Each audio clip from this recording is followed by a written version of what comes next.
रामगढ़ नाम के एक गांव में एक गरीब कुम्हार रहता था जिसका नाम था रामू। रामू दुनिया में अकेला था और उसका सिर्फ एक ही साथी था और वो था उसका समझदार गधा। रामू ने प्यार से अपने गधे का नाम मोती रखा था। सारा गांव रामू और मोती दोनों का बड़ा मजाक उड़ाता था क्योंकि मोती जितना समझदार था, रामू उतना ही भोला भाला और बेवकूफ था। एक दिन रामू दोपहर के समय उठता है और कहीं जाने लगता है। ये देखकर मोती उससे पूछता है, मालिक मालिक कहाँ जा रहे हैं? अरे मोती, मैं बाजार जा रहा था। क्या है ना कि मेरे मिट्टी के बर्तन बनकर तैयार हो गए हैं, तो जरा इन्हें बेच आऊं, वरना दूसरे कुम्हार के बर्तन खरीदकर लोग अपनी जेबें खाली कर लेंगे। फिर मुझे देने के लिए उनके पास क्या बचेगा? मगर आपने बर्तन तो लिए ही नहीं। वो देखिए, मिट्टी के बर्तनों की टोकरी तो पीछे रखी है। अरे हाँ, मैं तो बर्तन की टोकरी उठाना भूल ही गया था। अरे मोती, अगर तू मेरा साथी भाई तो मेरे साथ ना होता तो मैं क्या ही करता। अरे खाली हाथ लोग मुझसे क्या लेते। कोई बात नहीं मालिक, लाइए आप टोकरी मेरे ऊपर रख दीजिए। मैं आपके साथ बाजार तक चलता हूँ, इससे आपको आसानी होगी। चलिए मालिक। अच्छा तो चलो ठीक है भाई मोती, चलते हैं, चलो। रामू अपने गधे के ऊपर टोकरी लाद देता है और दोनों हंसते टहलते बाजार पहुंच जाते हैं। वहां पर रामू अपने बर्तनों की दुकान लगाकर बैठ जाता है और धीमे धीमे उसके सारे बर्तन बिक जाते हैं। लेकिन मिट्टी के बर्तन बेचकर रामू को ज्यादा फायदा नहीं होता था। बड़ी मुश्किल से वो अपना और अपने गधे का ध्यान रख पाता था। अरे मेरे प्यारे गधे मोती, देख भाई, आज बर्तन बेचकर मुझे पूरे 100 रुपए मिले। चल चल चल, तेरे लिए इससे बढ़िया हरी हरी घास खरीदता हूँ। तू खाएगा, तुझे अच्छा लगेगा। चल चल। मगर मालिक, आप इससे मेरे लिए तो चारा खरीद लेंगे, तो फिर आपके लिए क्या बचेगा? वैसे भी महीने में सिर्फ 4-5 बार ही तो आप बर्तन बेचने यहाँ बाजार आ पाते हैं। अरे मोती, तू इन सब की चिंता मत किया कर। वैसे भी तेरा हष्ट पुष्ट रहना बहुत जरूरी है। अरे भाई, तुम तो जानते हो ना मैं कितना बेवकूफ हूँ। अरे अगर तुम नहीं होते तो मुझे कोई भी बेवकूफ बनाकर चला जाएगा। और आज का ही देखो, अरे बिना बर्तन लिए ही बाजार में बर्तन बेचने जा रहा था। इस बात पर मोती और रामू दोनों हंसने लगते हैं और फिर रामू मोती के लिए चारा खरीदकर घर वापस आ जाता है। रात में वो अपने लिए 2 रोटी बनाता है और मोती को चारा डालकर सो जाता है। उसी रात चंदनपुर गांव में एक शातिर चोर घूम रहा था जिसका नाम था रंगा। हाँ, काफी रात हो चुकी है और लगता है इस गांव में कोई ना कोई तो घर मिल ही जाएगा जहां मैं हाथ साफ कर सकूं। चलो देखते हैं आज किसका नंबर लगने वाला है। हाँ, कोई है? रंगा कुछ घरों को ताक झांकने लगता है। उधर रामू घोड़े बेचकर सो रहा था और रोज की तरह आज भी वो घर के दरवाजे खिड़की बंद करना भूल गया था। घर के बाहर ही मोती खूंटी से बंधा हुआ था और वो भी गहरी नींद में था। अरे, बाकी जिन घरों में मैंने देखा सबके खिड़की दरवाजे बंद थे, लेकिन ये तो खुला हुआ है। अरे, यहाँ रहने वाला आदमी लगता है इन्हें बंद करना ही भूल गया। अरे, इसने तो मेरा काम ही आसान कर दिया। चलो अभी अंदर जाके देखता। रंगा दबे पांव घर के अंदर जाता है। सबसे पहले तो उसकी नजर खूंटी से बंधे गधे पर पड़ती है जो घर के दरवाजे के पास ही सो रहा था। ये क्या है? हैं ससुरा, यहाँ तो गधा भी पाला हुआ है। रुक जाओ, अभी और अंदर जाके देखता हूँ क्या क्या माल अंदर दबा रखा है। रंगा धीमे धीमे घर के अंदर जाता है और देखता है कि रामू एक चारपाई पर लेटा सो रहा था और पूरे घर में मिट्टी के बर्तनों के अलावा कुछ भी खास नहीं था। रंगा सारा घर छानने लगता है। साला, इधर उधर तो कुछ भी नहीं है। लाओ इसकी चारपाई के नीचे देखता हूँ। रंगा चारपाई के नीचे देखता है और फिर वहां रखे एक छोटे से बक्से को भी खोलकर देखता है, पर उसमें बस कुछ सिक्के पड़े थे। काफी देर ढूंढने के बाद भी उसे कहीं भी कुछ काम का नजर नहीं आता। ये देखकर तो रंगा को गुस्सा आने लगता है। हे भगवान, ये किस गरीब के घर चोरी करने आ गया मैं। इस गरीब आदमी ने तो अपने बक्से में भी बस सिक्के छुपा रखे हैं। नालायक कहीं का, जैसे उन्हें कोई चोरी कर लेगा। सिक्के कौन छुपाता है भाई? लेकिन मैं भी रंगा चोर हूँ। जब किसी के घर में जाता हूँ तो कुछ ना कुछ चुरा कर लाता हूँ। लेकिन भला यहाँ से क्या ले जाऊँ? क्या लूँ, क्या लूँ, क्या लूँ? रंगा सोचते सोचते घर के बाहर आता है कि तभी उसकी नजर वहाँ सो रहे गधे पर पड़ती है। हाँ, अरे ये गधा, अरे इसे ही चुरा कर ले जाता हूँ। इसे दूसरे गांव किशनपुर में ले जाकर बेच दूंगा, जिससे कि मुझे इतने पैसे तो मिल ही जाएंगे कि मैं 1 हफ्ता आराम से काट लूंगा। चल भैया गधे। फिर क्या था, रंगा अपने थैले से एक कपड़ा निकालता है जिसमें उसने बेहोशी की दवा छिड़क रखी थी। उसे अपने काम के कारण अक्सर ऐसी चीजों की जरूरत पड़ती थी। रंगा उस कपड़े को गधे के मुंह पर रख देता है। हाँ, ये हुई ना बात। अब जैसे ही ये उठने की कोशिश करेगा, इस कपड़े में जो बेहोशी की दवा है उसकी वजह से वापस बेहोश हो जाएगा। वाह रंगा चोर वाह, कितना समझदार है तू। हाँ, लेकिन इसे यहाँ से अकेले लेकर जाना तो थोड़ा मुश्किल होगा। एक काम करता हूँ, अपने एक साथी को बुला लेता हूँ। वो आसपास ही भटक रहा होगा। हाँ, फिर इसे यहाँ से ले जाऊंगा। रंगा अपने एक साथी को बुला लाता है और मोती को घसीट कर ले जाने की कोशिश करता है।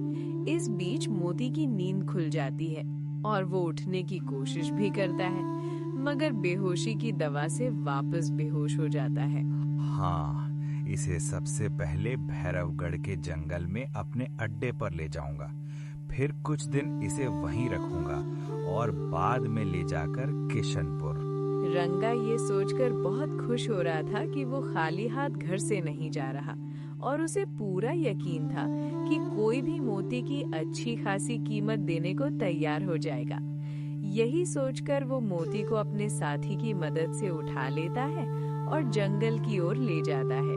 भैरवगढ़ जंगल के बीचों बीच रंगा की एक छोटी सी झोपड़ी थी, जिसे वो अपना अड्डा कहता था।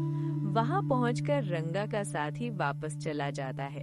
हाँ, अरे बाप रे बाप, ये गधा बड़ा ही गधा है। मतलब बड़ा ही भारी है ये ससुरा।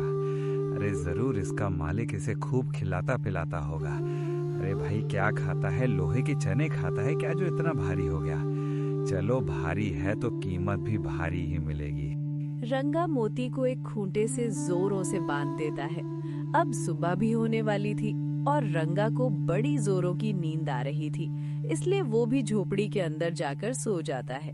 लेकिन कुछ देर बाद सवेरा हो जाता है और सूरज की रोशनी आंखों पर पड़ते ही मोती नींद से जाग जाता है। अरे ये क्या हुआ था मुझे, और मैं यहाँ जंगल आ गया। ये जंगल कैसे? मोती कुछ भी समझ नहीं पा रहा था, लेकिन तभी उसे हल्का हल्का याद आता है। अरे हाँ, रात में कोई मुझे घसीटने की कोशिश कर रहा था और फिर मुझे फिर से नींद आ गई थी। जरूर किसी ने मुझे मालिक के घर से चुरा लिया है और यहाँ लेकर आ गया है। हाँ, अब समझ आया। लेकिन अब मैं क्या करूं? कैसे वापस जाऊं? इसने तो मुझे बहुत कस के बांध रखा है। करूं तो करूं क्या? मोती रस्सी को खोलने की बहुत कोशिश करता है, मगर नाकाम हो जाता है। लेकिन रंगा चोर ये नहीं जानता था कि वो कितने समझदार गधे को चुरा लाया था। अरे वाह वाह वाह, मेरे गधे उठ गए तुम। चलो भैया बढ़िया, उठ गए। हाँ मालिक, बस अभी अभी उठा। तो क्या आप हैं वो जो मुझे मेरे पुराने मालिक के घर से चुरा लाए हैं? हाँ, समझ गए तुम, समझदार हो। हाँ, मैं ही हूँ वो शातिर चोर जो तुम्हें यहाँ ले आया। अरे वाह वाह वाह वाह वाह, ये तो आपने बड़ा अच्छा किया मालिक। वैसे वो मेरा पुराना मालिक मुझे ना चारा ढंग से देता था, ना पानी देता था। एक नंबर का गरीब और लिच्चड़ था वो। और तो और वो इतना बेवकूफ था कि मैं क्या ही बताऊं। बाजार सामान बेचने जा रहा था, सामान घर पे ही रह गया था। हाँ, ऐसा क्या? हाँ, वैसे उसकी गरीबी तो मैंने भी देखी थी, मगर मुझे तुम्हें देखकर लग रहा है कि तुम मुझे ज्यादा परेशान नहीं करोगे। लगता है तुम्हें तुम्हारा पुराना मालिक पसंद नहीं था, तो क्यों ना मैं तुम्हें एक नए और अच्छे मालिक के पास बेच दूं। हाँ, बस तुम शांति से उसके पास चले जाना, कोई परेशानी नहीं करना। अरे हाँ, क्यों नहीं, जैसा आप कहें। गरीबी में रहने से तो बेहतर ही होगा ना कि मैं आपकी बात मान लूं और एक अच्छे मालिक के पास चला जाऊं। रंगा गधे की बातें सुनकर बड़ा खुश हो रहा था, लेकिन वो ये नहीं जानता था कि मोती उसे अपने जाल में फंसा रहा था। उधर चंदनपुर गांव में रामू को उठने के बाद रो रो के उसकी हालत खराब हो गई थी। अरे बस बस भी करो रामू भैया, अरे गधा ही तो था, अब क्या कर सकते हैं। कम से कम चोर ने कोई और कीमती सामान तो नहीं चुराया ना। अरे इतना भी क्या रो रहे हो, बस बस बस बस बस, चलो अब चुप करो, चुप हो जाओ। अरे भैया मेरे घर में सबसे कीमती मेरा गधा मोती ही था। मोती, अरे वही चोरी हो गया। वही तो था सबसे कीमती, सबसे प्यारा। उसके बिना मैं क्या करूंगा, कहाँ जाऊंगा। अरे पर कम से कम तुम तो बच गए ना रामू भैया, चोर ने तुम्हें नुकसान नहीं पहुंचाया। ये क्या कम बात है क्या?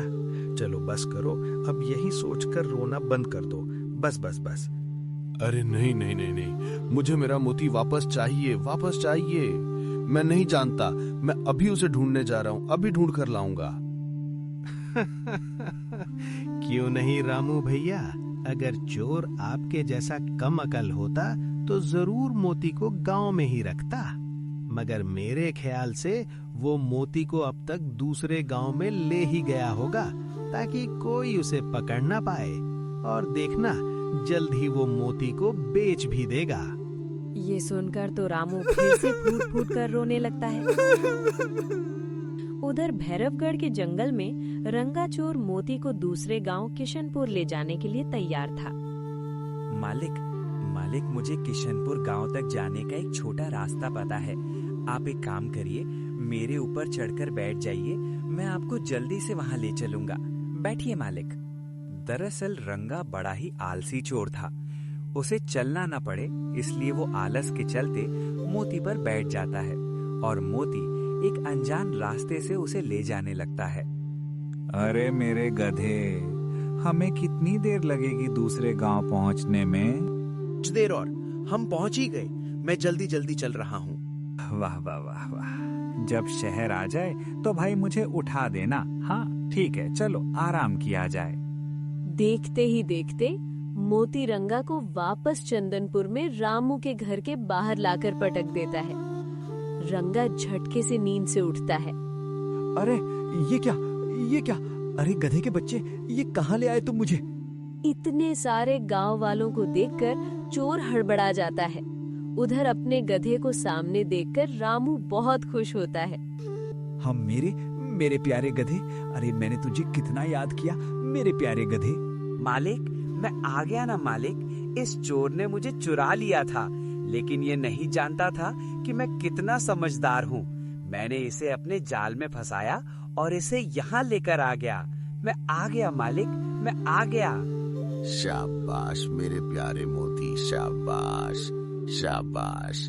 अरे तू तो बहुत समझदार है। हाँ, शातिर गधे, मैं तुझे नहीं छोड़ूंगा। तूने मुझे उल्लू बनाया, रुक जा। अरे हम छोड़ेंगे तब तो तुम न उसे पकड़ पाओगे। हमारे गांव में चोरी करने की कोशिश की। चल अभी तुझे थाने में अंदर करवा देते हैं, ले चल उसको। गांव वाले मिलकर उसे पकड़ लेते हैं। अरे तुम तो एक गधे से भी ज्यादा बेवकूफ चोर निकले भाई। अरे भला कोई अपनी चुराई हुई चीज पर इतना भरोसा करता है क्या? हाँ भैया, अरे तुम तो मुझसे भी ज्यादा बड़े बेवकूफ हो। सभी गांव वाले रंगा चोर पर खूब हंसते हैं और फिर उसे पकड़कर थाने में ले जाते हैं। और उधर रामू अपने प्यारे और समझदार गधे मोती के साथ खुशी खुशी रहने लगता है।